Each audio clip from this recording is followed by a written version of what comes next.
জার্মানিতে ছুরি হামলায় 18 জন আহত, এক নারী আটক।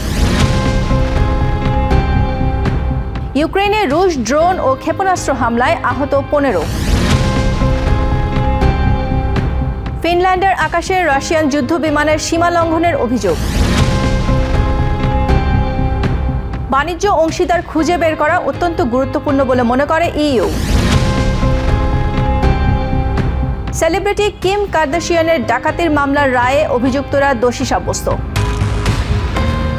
ইউরোপের হালনাগাদ ও বৈচিত্র্যময় খবরাখবর আপনাদের সামনে এক নজরে তুলে ধরছি আমি নাহিদ সিহান।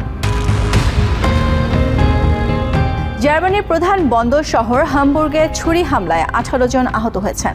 শুক্রবার শহরের সেন্ট্রাল রেল স্টেশনে এই হামলার ঘটনায় 39 বছর বয়সী এক নারীকে গ্রেপ্তার করেছে পুলিশ। আহতদের মধ্যে 6 জনের অবস্থা গুরুতর বলে জানিয়েছে কর্তৃপক্ষ। হামলার কারণ জানতে তদন্ত চলছে উল্লেখ করে সংবাদ সম্মেলনে পুলিশ জানায়, হামবুর্গ সেন্ট্রাল স্টেশনে ওই নারী প্রবেশ করেই নির্বিচারে সামনে যাকেই পেয়েছেন তাকে লক্ষ্য করে হামলা চালিয়েছেন। তবে হামলাকারীর নাম পরিচয় প্রকাশ করেনি পুলিশ। এক পুলিশ কর্মকর্তা জানিয়েছেন, ওই নারী জার্মান নাগরিক এবং প্রাথমিক তদন্তে জানা গেছে এই হামলার পেছনে কোনো রাজনৈতিক উদ্দেশ্য নেই। ইউক্রেনে কিয়েভে ড্রোন ও ক্ষেপণাস্ত্রের ব্যাপক হামলা চালিয়েছে রাশিয়া। শনিবার ভোরে চালানো হামলায় রাজধানীর বিভিন্ন অঞ্চলে অন্তত 15 জন আহত হয়েছে। শহরের মেয়র ভিটালি ক্লিচকো বলেন, কিয়েভের আকাশ প্রতিরক্ষা ইউনিটগুলো তখন সক্রিয় অবস্থায় ছিল। তবে তা সত্ত্বেও কয়েকটি ভবন ড্রোন বিস্ফোরণে ক্ষতিগ্রস্ত হয়েছে। এছাড়া গুরুতর আহত 2 জনকে হাসপাতালে ভর্তি করা হয়েছে। দনিপ্র নদীর পশ্চিম তীরে এবং শহরের উত্তরে ওবলন এলাকায় কয়েকটি অ্যাপার্টমেন্ট ক্ষতিগ্রস্ত হয়েছে।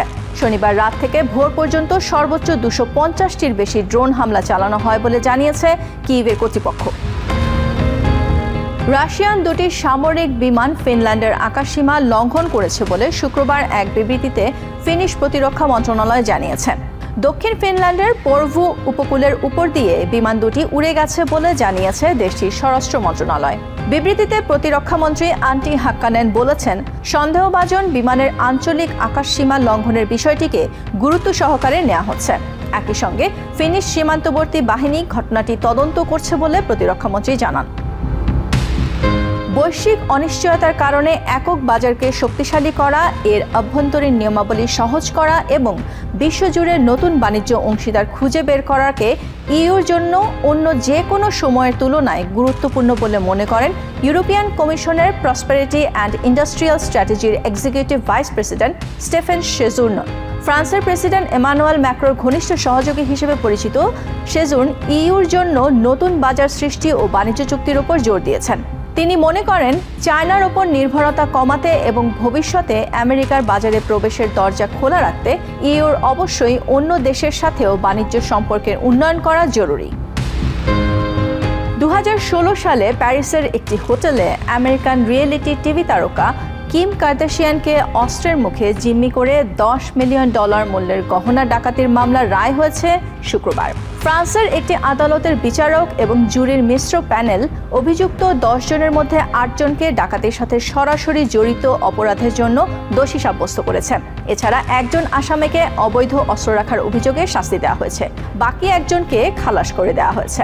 কার্দাশিয়ানের আইনজীবীরা জানিয়েছেন, কিম আদালতের রায় মেনে নিয়েছেন। নজরে প্রতিদিন ইউরোপের খবর জানতে চোখ রাখুন TVN 24 নিউজ নেটওয়ার্কের ইউটিউব ও ফেসবুক পেজে। নিউ ইয়র্ক থেকে সম্প্রচারিত TVN 24 টেলিভিশন বিশ্বজুড়ে বাঙালির কণ্ঠস্বর।